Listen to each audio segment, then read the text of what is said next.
When I turned 18, I instantly opened a TFSA, which stands for Tax-Free Savings Account. We owe a major thank you to Jim Flaherty for introducing this tax haven in 2009, which was meant to encourage Canadians to invest their money.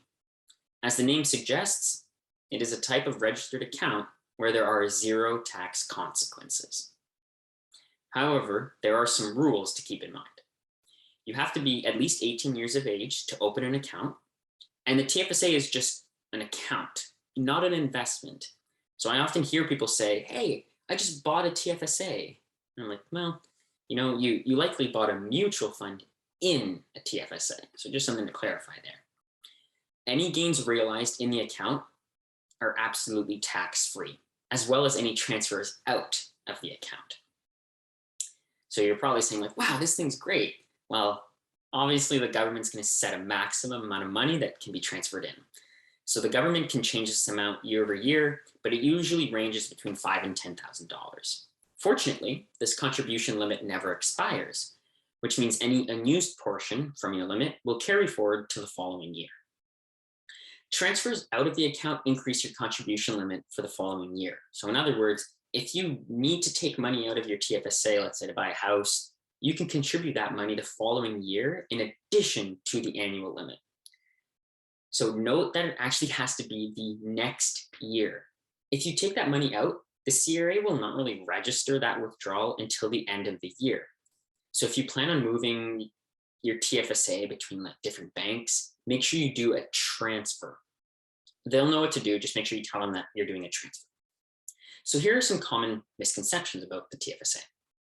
If you take money out of your TFSA, that entire amount can be put back in next year, even if it exceeds your past contributions. So yes, you heard me right. Even if it's millions of dollars that you've taken out of your TFSA, you can just put millions of dollars back in next year. So on a side note, I actually saw someone share this TikTok with me a while back where this guy was claiming he hacked the system and he was telling people that you could artificially inflate your TFSA room by taking out millions from it and then putting millions in later. So he's factually correct, but like the hack is just getting your TFSA to reach millions of dollars, right? Which actually brings me to my next misconception. Some people have millions of dollars in your TFSA. Good for them. Maybe they bought like Apple or Tesla super early. And there's absolutely nothing wrong there. You can make speculative bets all you want, but there is a chance you lose on that bet and you lose on your TFSA room along with it. Where the CRA will crack down, though, is on people who day trade in your TFSA. So that's not really investing, that's more like a business that you're running.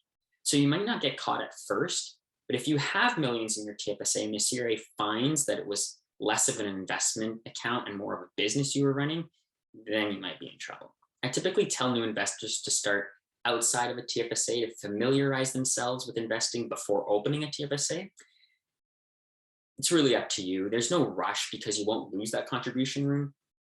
And the last thing you want to do is make a mistake in your TFSA. In conclusion, TFSAs are great. Everyone should be taking advantage of this account or the RRSP, which I'll cover in another video, but just make sure you know all the rules first because you don't want to make a mistake in your TFSA.